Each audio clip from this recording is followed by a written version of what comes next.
दोस्तों नमस्कार। मैं राधेश्याम, स्वागत है आप सभी का हमारे इस चैनल में।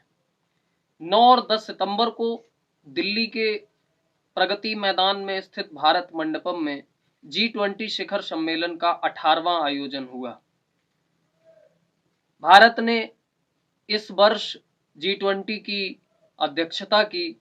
अपनी अध्यक्षता में भारत में इस सम्मेलन को आयोजित कराया। वो सभी विदेशी मेहमान जो इसमें शामिल हैं, जिनको आमंत्रित किया गया, वो सभी विदेशी मेहमान भारत की धरती पर आए, सम्मेलन में हिस्सा लिया। कुछ एक नहीं आए, उनकी भी चर्चा हो चुकी है। अच्छी बात है, भारत दुनिया में कोई स्थान बनाए, बढ़िया बात है। G20 के बारे में थोड़ा पहले जान लेते हैं, फिर इसके अंदर और मूल विषयों में जाएंगे। G20 की स्थापना 1999 में जब एशियाई वित्तीय संकट आया था, तब तमाम देशों के वित्तीय गवर्नरों ने, वित्त मंत्रियों ने एक समूह बनाया था और उस समूह पर आर्थिक चर्चा पर चर्चा का आदान प्रदान होने लगा। लेकिन जब 2007 में वैश्विक मंदी आई, आर्थिक मंदी आई, जिसका असर पूरी दुनिया पे पड़ा, उसके बाद जो ये मंच था जो 1999 में बना था, इस मंच को 2009 में G20 का नाम दिया गया। इसमें 19 देश शामिल हुए और एक यूरोपीय संघ शामिल हुआ। इस तरह से ये 20 समूहों को मिलाकर G20 बना, जो आर्थिक रूप से एक दूसरे को सहयोग और तमाम चीजों के मुद्दों पर, सलाह मशवरा के मुद्दों पर एक मंच बनकर तैयार हुआ। उसके बाद से तमाम देशों में इसकी अध्यक्षता हुई, तमाम जगह। इससे पहले 17 जगह इसका आयोजन हो चुका है। 18वां शिखर सम्मेलन भारत में हुआ। 19वां शिखर सम्मेलन ब्राजील में होगा। इससे पहले 17वां शिखर हमसे पहले इंडोनेशिया में हुआ था, भारत में हुआ है, अब ब्राजील में होगा। अगर बात की जाए इसके खर्चे की, तो जो आजकल सम्मेलन खत्म होने के बाद खर्चे का चारों तरफ जिक्र हो रहा है, बजट से 4 गुना खर्च हो गया, 4 गुने से ज्यादा भी खर्च हो गया। बजट जो G20 के लिए आवंटित किया गया था हमारे बजट में, वो 990 करोड़ का बजट था। 990 करोड़ रुपए का बजट G20 के लिए निर्धारित किया गया था। लेकिन इस पर जो खर्च आया है, वो खर्च आया है 4110 करोड़ से भी ज्यादा का। इसका आंकड़ा तो अभी आ गया है, बहुत सारी चीजों का, बहुत सारी योजनाएं, बहुत सारे मंत्रालय, तमाम सी चीजों के आंकड़े उसमें सम्मिलित नहीं है, लेकिन 4110 करोड़ के आंकड़े आ चुके हैं। 990 करोड़ का बजट था, 4110 करोड़ रुपए खर्च हुए, 4 गुने से भी ज्यादा खर्चा आया। इसी बात पर पूरे देश में चर्चा अब जोरों पर आ रही है। इससे पहले 2022, इस पे भी नजर डाल लेते हैं कि दूसरे देशों में जो सम्मेलन आयोजित हुए उनमें कितना कितना खर्च आया। इससे पहले 2022 में इंडोनेशिया के बाली में जो सम्मेलन हुआ था 2022 में, यानी पिछली साल, G20 का 17वां शिखर सम्मेलन, उसमें 364 करोड़ रुपए का खर्च आया था। 2020-21 कोविड की वजह से नहीं हो पाया। 2019 जापान में यह सम्मेलन हुआ था G20 का, तब जापान ने इस पर 2660 करोड़ रुपए खर्च किए थे। 2018 में यह सम्मेलन अर्जेंटीना में हुआ था, उसमें 931 करोड़ रुपए अर्जेंटीना ने खर्च किए थे। 2017 के सम्मेलन को अगर हम देखें तो इस पर 642 करोड़ रुपए खर्च हुए थे। यानी कि इन सम्मेलनों को देखते हुए भारत ने ये महंगा सम्मेलन आयोजित किया है, G20 का 18वां शिखर सम्मेलन। और अगर हम इसकी बात करें तो इसमें जो देश शामिल है उसमें अमेरिका है, अर्जेंटीना है, ऑस्ट्रेलिया है, ब्राजील है, कनाडा है, चीन है, फ्रांस है, जर्मनी है, भारत है, इंडोनेशिया है, इटली है, जापान है, मैक्सिको है, कोरिया गणराज्य है, रूस है, सऊदी अरब है, दक्षिण अफ्रीका है, तुर्की है, यूनाइटेड किंगडम है और यूरोपीय संघ है। ये 20 राष्ट्राध्यक्ष एक G20 का ये संगठन जो है, ये सम्मेलन आयोजित होते हैं देश दर देश, और उनमें जो है अगर इसको देखा जाए वैश्विक स्तर पर, इस संगठन की ताकत को देखा जाए, तो इस संगठन के अंदर जो देश हैं उनका वैश्विक व्यापार इस दुनिया के व्यापार के लगभग 75% बराबर उसका व्यापार है। अगर जीडीपी के हिसाब से देखा जाए तो दुनिया की जो जीडीपी है उसमें 80% हिस्सा इस संगठन की जीडीपी का है। यानी इन देशों की जो जीडीपी है वो दुनिया की 80% जीडीपी के बराबर है। अगर आबादी के लिहाज से देखा जाए तो दुनिया की 60% आबादी इन देशों के संगठन में समाहित होती है।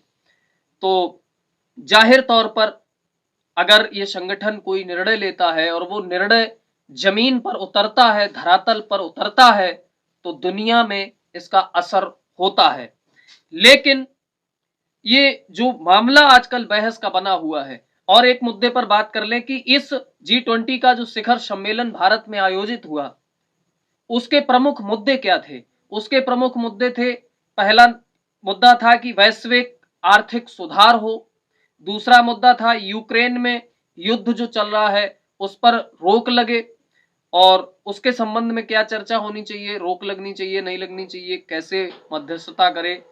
और उसके बाद तीसरा जो मुद्दा है वो है जलवायु परिवर्तन का, प्रदूषण के बढ़ते प्रकोप का, पृथ्वी के अस्तित्व पर जो खतरा मंडरा रहा है उस खतरे को रोकने का।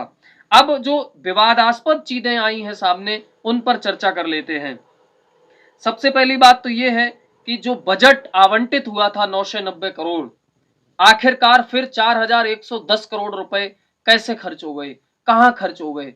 वो पैसे दिखावा में खर्च हुए हैं, वो पैसे 2024 के चुनाव को देखते हुए देशवासियों के मन में इमेज डेवलप करने के लिए खर्च हुए हैं, वो पैसे विज्ञापनों में खर्च हुए हैं, जो टीवी पर, अखबारों में, सोशल साइट्स पर, यूट्यूब पर, फेसबुक पर, तमाम जगह जो विज्ञापन सरकार के द्वारा दिए गए, उन विज्ञापनों में ये पैसे खर्च हुए हैं। ये पैसे खर्च हुए हैं जो पूरी दिल्ली में हर जगह पोस्टर लगाए गए, होर्डिंग्स लगाए गए, प्रतीक्षालय जो बस स्टैंड प्रतीक्षालय बने हैं उन पर जो बनाया गया, जो फ्लाईओवर हैं उन पर जो पेंटिंग की गई, जो 1000 से ज्यादा डिस्प्ले लगाई गई, और उनमें मोदी जी का मुस्कुराता हुआ नूरानी चेहरा दिखाया गया। इस प्रचार प्रसार, सजाने संवारने, विदेशी मेहमानों की खातिरदारी, पूरे भारत के हर स्टेट में, हर क्षेत्र में जिस तरह के पकवान बनते हैं, जो मशहूर चीजें हैं, वो सब वहां बनाई गई।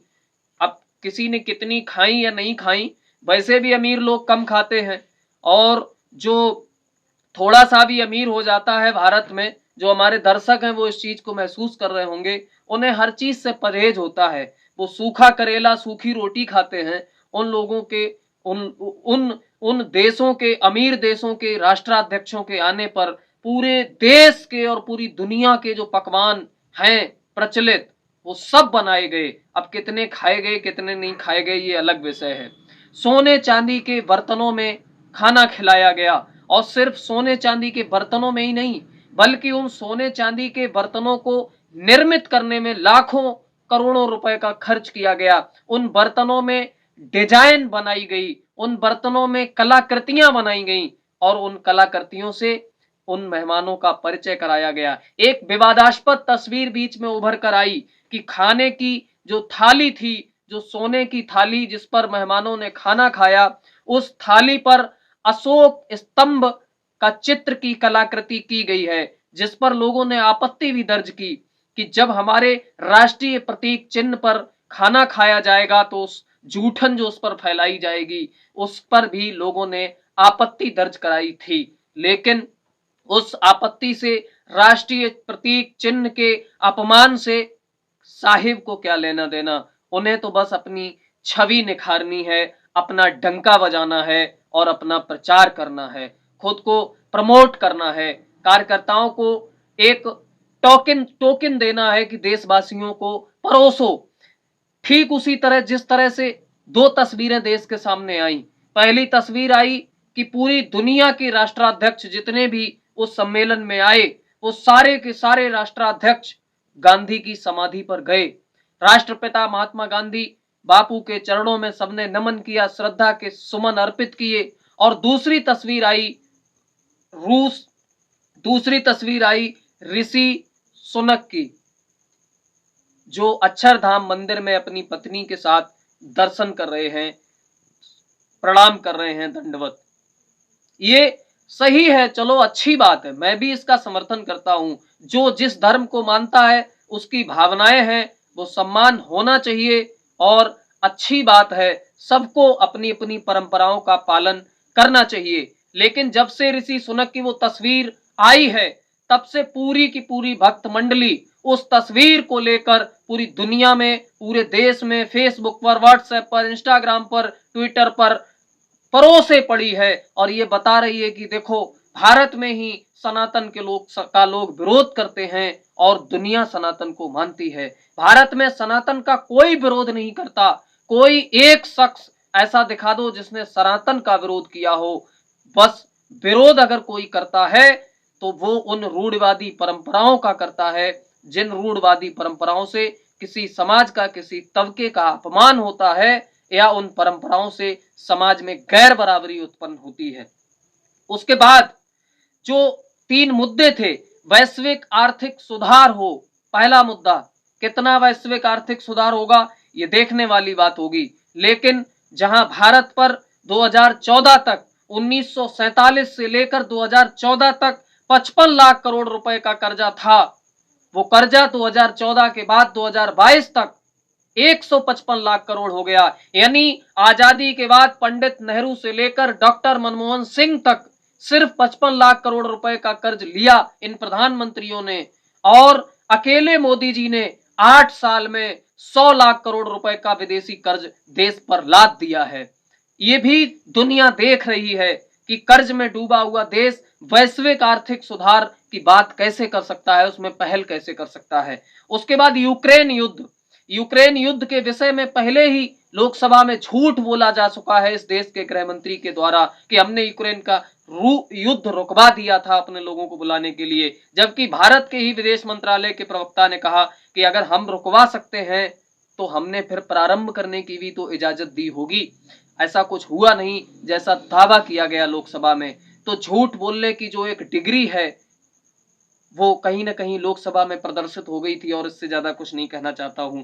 जलवायु परिवर्तन, प्रदूषण का बढ़ता प्रकोप और पृथ्वी की जो अस्मिता है उस पर मंडराया हुआ संकट, इस पर भी चर्चा हुई। लेकिन अगर इस चर्चा को सार्थक कैसे किया जा सकता है, 2014 के बाद जो लोग ये दावा कर रहे हैं कि मोदी जी ने दुनिया में डंका बजा दिया, 2014 के बाद कितने पेड़ लगाए गए, कितने पेड़ों का रखरखाव हुआ, कितने ग्रीन फील्ड तैयार किए गए, कितने ग्रीन फील्ड घोषित किए गए, और जो जंगल हमारे पहले से हैं उन जंगलों की सुरक्षा में क्या कदम उठाए गए। बल्कि अगर आप देखेंगे जमीनी हकीकत तो इसके उलट नजर आएगी। छत्तीसगढ़ के हसदेव के जंगलों को जब अडानी को बेचने की तैयारी चल रही थी, क्योंकि हसदेव का वो जंगल हजारों एकड़ में फैला हुआ जंगल जिसमें 9 खदानें कोयले की हैं, उन खदानों में अडानी कोयला कैसे निकाल पाए, इस बात को दृष्टिगत रखते हुए उन खदानों को अडानी को सौंपने की जब तैयारी चली,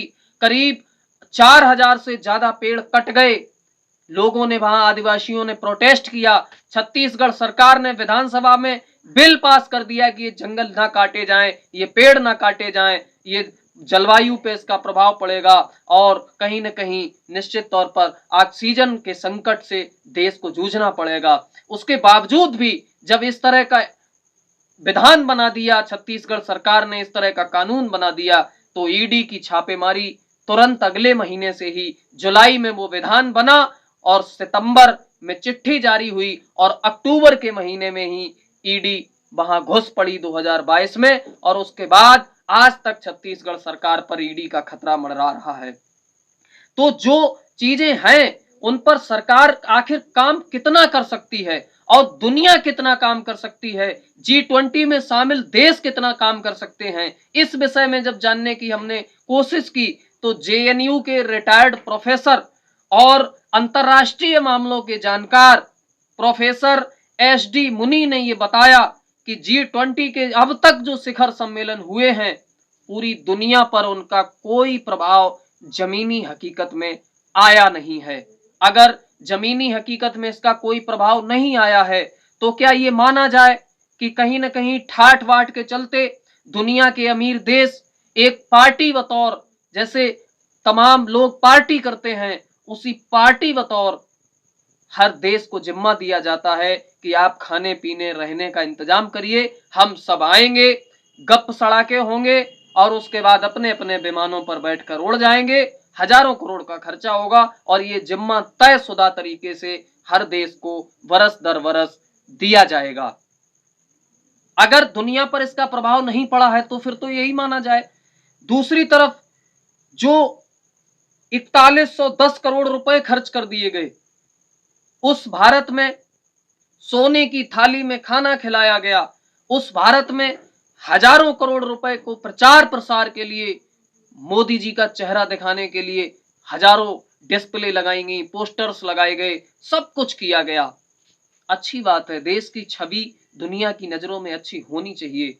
लेकिन जो लाल किले से एक भाषण आया था इसी 15 अगस्त को कि मेरे प्रिय परिवारजनों, इस देश के 140 करोड़ लोगों को इस देश के पंत प्रधान ने अपना परिवार माना था, अपने परिवारजनों के समान माना था और अपना परिवारजनों संबोधित भी किया था उनको परिवारी जन कहकर।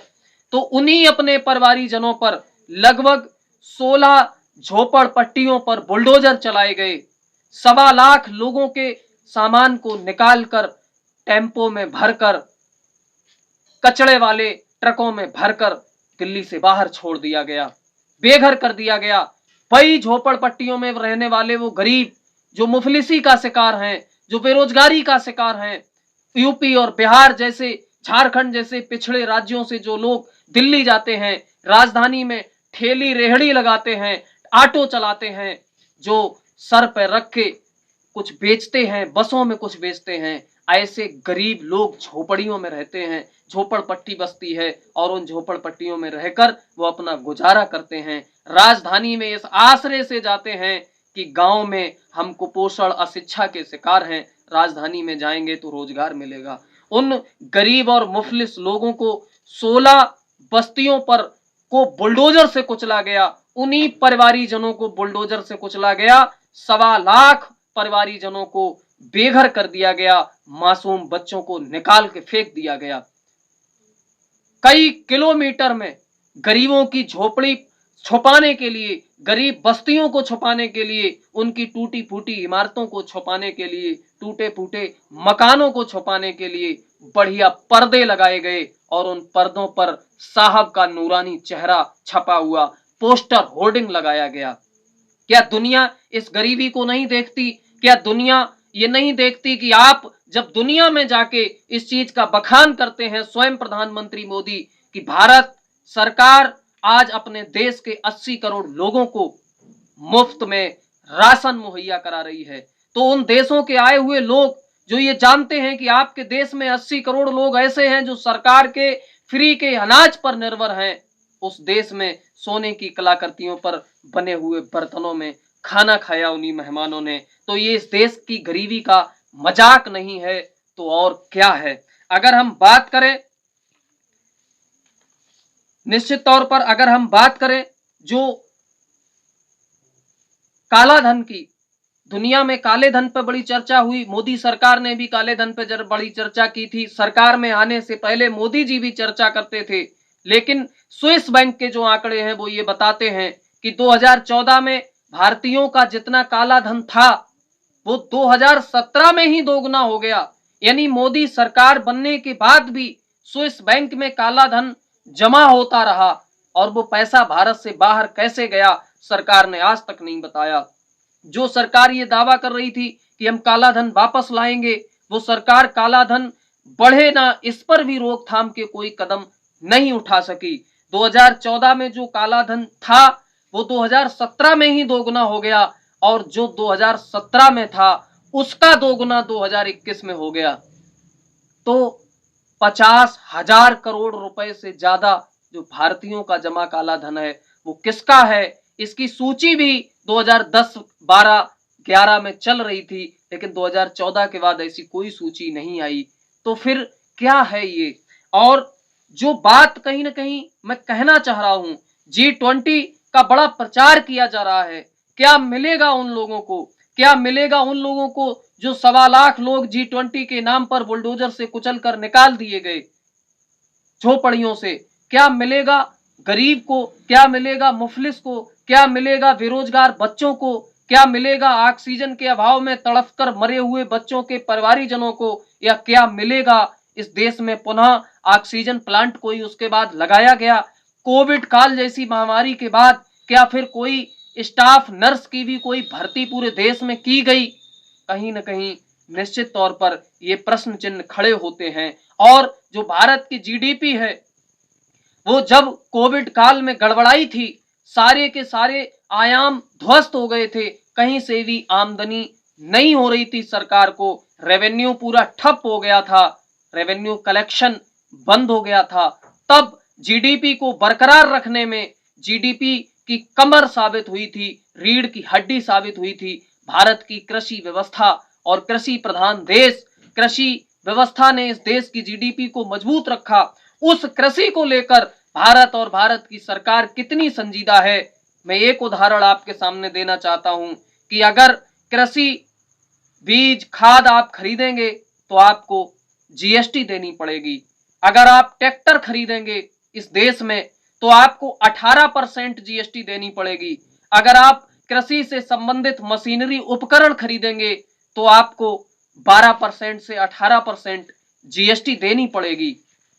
अगर आप ट्रैक्टर के लिए किसी बैंक से लोन लेते हैं तो आपको इस SBI, state bank of India, जो भारतीय स्टेट बैंक 12% पर आपको कर्ज देता है। और अगर हम दूसरे बैंकों की बात करें तो 12% से लेकर 23% तक का ब्याज लगता है अगर आप ट्रैक्टर के लिए लोन कराते हैं तो। और वहीं अगर आप कार के लिए लोन कराते हैं, मर्सिडीज कार के लिए लोन कराते हैं, अगर आप फॉर्च्यूनर खरीदते हैं तो आपको 8% की ब्याज दर पर कर्ज मिलेगा उन्हीं बैंकों से। अब आप बताइए, इस देश का गरीब किसान ट्रैक्टर खरीदेगा या मर्सिडीज खरीदेगा या फॉर्च्यूनर खरीदेगा? कहीं ना कहीं उसके बाद दूसरा उदाहरण है कि अगर आप हीरा खरीदेंगे इस देश में, जीएसटी जब लागू हुआ था तो हीरे पर जीएसटी थी 0.25%, यानी 25 पैसा। 100 रुपए का अगर आप हीरा खरीदेंगे तो आप पर 25 पैसा जीएसटी लगेगी। और अगर आप आटा खरीदेंगे खाने के लिए तो आपको 12% से 18% जीएसटी देनी पड़ेगी। इस देश के गरीब को आटे की जरूरत है या हीरे की जरूरत है? इस देश के किसान को ट्रैक्टर की जरूरत है, थ्रेसर मशीन की जरूरत है या डायमंड की जरूरत है, मर्सिडीज की जरूरत है? ये निश्चित तौर पर कहीं ना कहीं सवाल बड़े हैं और सवालों के जवाब कोई भी देना नहीं चाहता है। और जो निश्चित तौर पर स्थितियां निकलकर सामने आ रही हैं वो यही है कि आज भारत में बेरोजगारी की दर क्या है, आज भारत किस स्थिति में खड़ा है। G20 की ही अगर हम बात कर लें तो G20 के समूह में जो 20 देश, 19 देश और एक यूरोपीय संघ को मिलाकर जो G20 बना है, उसी की अगर हम बात कर लें तो भारत पर कैपिटा इनकम में उस G20 के संगठन में सबसे नीचे पायदान पर खड़ा हुआ आपको नजर आएगा। उस संगठन में सबसे नीचे पायदान पर खड़ा हुआ देश G20 के सम्मेलन में बजट से 4 गुने से ज्यादा खर्च कर रहा है।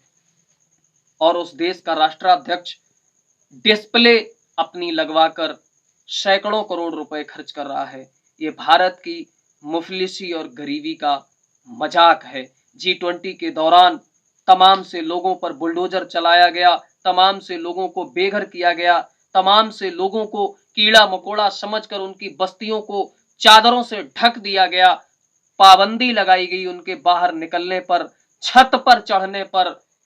बेजुबान जानवरों को, यानी दिल्ली में घूमते हुए आवारा गाय, आवारा सांड आवारा कुत्ते, उन सबको पकड़ पकड़ कर बंधक बनाया गया। सूखे पड़े सीवर लाइनों में उनको डाल दिया गया, नालों में डाल दिया गया बांध कर। उनके वीडियो भारत को शर्मिंदा कर रहे हैं जब वो ट्विटर जैसे प्लेटफॉर्म पर वायरल हो रहे हैं। ट्विटर पर कोई वीडियो जब वायरल होता होगा कि गरीबों पर बुलडोजर चलाया जा रहा है, क्यों? G20 होना है इसलिए। भारत के बेजुबान जानवर सीवर लाइनों में बंधे हुए पड़े हैं, क्यों? G20 होना है। जब वो ट्विटर पर वीडियो आता होगा तो क्या ऐसे शर्मिंदगी से भरे हुए वीडियो दुनिया नहीं देखती होगी और दुनिया क्या उन चीजों को महसूस नहीं करती होगी? लेकिन साहब और साहब के भक्तों को सिर्फ एक चीज परोसनी है कि साहब का डंका बज रहा है, भारत को पहचान दिलाई है। कितनी सौभाग्य की बात है, G20 की हम अध्यक्षता कर रहे हैं। अरे भाई 20 लोगों का संगठन है, सभी देशों का नंबर आएगा अध्यक्षता करने का। हमसे पहले इंडोनेशिया ने की, हमारे बाद ब्राजील करेगा, 18-19 साल के बाद हमारा नंबर फिर आएगा। इसमें कोई साहब का योगदान ये नहीं है कि उनके पुरुषार्थ की वजह से ऐसा संभव हुआ है। वो तो जब नंबर आएगा तब सभी देशों का आएगा और बरस दर बरस फिर अगली बार आएगा भारत का नंबर। जरूरी थोड़ी है कि तब तक साहब ही बैठे रहे कुर्सी पर, कोई और भी तो बैठ सकता है। तो ये जो एक तमाम तरह से एक प्रोपोगंडा बनाया जाता है। भारत मंडपम की बड़ी चर्चा हुई, भारत मंडपम दिव्य मंडप है, दिव्यता नजर आ रही है। अरे भाई भारत मंडपम में जहां आपको दिव्यता नजर आ रही है, उस भारत मंडपम जो प्रगति मैदान में बना है, उस प्रगति मैदान का शिलान्यास और लोकार्पण ही श्रीमती इंदिरा गांधी ने किया था। तो आप भारत मंडपम का श्रेय कैसे दे सकते हैं किसी और को? इतिहास के पन्ने पलटिए और दुनिया को और देश को फर्जी प्रोपोगंडा वाली बातों में मत फंसाइए। और निश्चित तौर पर जो तस्वीर पेश की जा रही है, जैसे मैंने चर्चा की कि 2 तस्वीरें आई, एक राष्ट्रपिता महात्मा गांधी की समाधि स्थल राजघाट की तस्वीर, दुनिया के सभी राष्ट्राध्यक्ष हाथ बांधकर नंगे पैर बापू के चरणों में श्रद्धा के सुमन अर्पित कर रहे हैं। और दूसरी तस्वीर आई ऋषि सुनक की, जो मंदिर में साष्टांग प्रणाम कर रहे हैं। तो तस्वीर महत्वपूर्ण कौन सी हुई? जहां सभी राष्ट्राध्यक्ष हैं वो, या जहां एक राष्ट्राध्यक्ष है वो तस्वीर नहीं प्रचलित की भक्तों ने, क्योंकि उस तस्वीर को अगर प्रचलित करेंगे तो गांधी के कद की ऊंचाई का पता लगेगा इस देश की जनता को। लेकिन ऋषि सुनक की तस्वीर परोसी जा रही है, इसलिए क्योंकि उनका एजेंडा सार्थक हो रहा है। तो अपने एजेंडे के अनुकूल खबरें, अपने एजेंडे के अनुकूल तस्वीरें, अपने एजेंडे के अनुकूल बातें परोसना इस देश की मीडिया, सरकार और सरकार के संरक्षण में पलने वाले लोगों का धंधा बन चुका है। इसलिए देश के लोगों को आंखें खोलने की जरूरत है, वास्तविकता को पढ़ने की, वास्तविकता में झांकने की जरूरत है। इसी निवेदन के साथ आज के एपिसोड से हम विदा लेते हैं। बहुत बहुत धन्यवाद, बहुत बहुत शुक्रिया। हमारा निवेदन है कि हमारा वीडियो अगर आपको पसंद आया है तो लाइक करिए, शेयर करिए, कमेंट्स करिए और हमारे चैनल को सब्सक्राइब करिए। नमस्कार।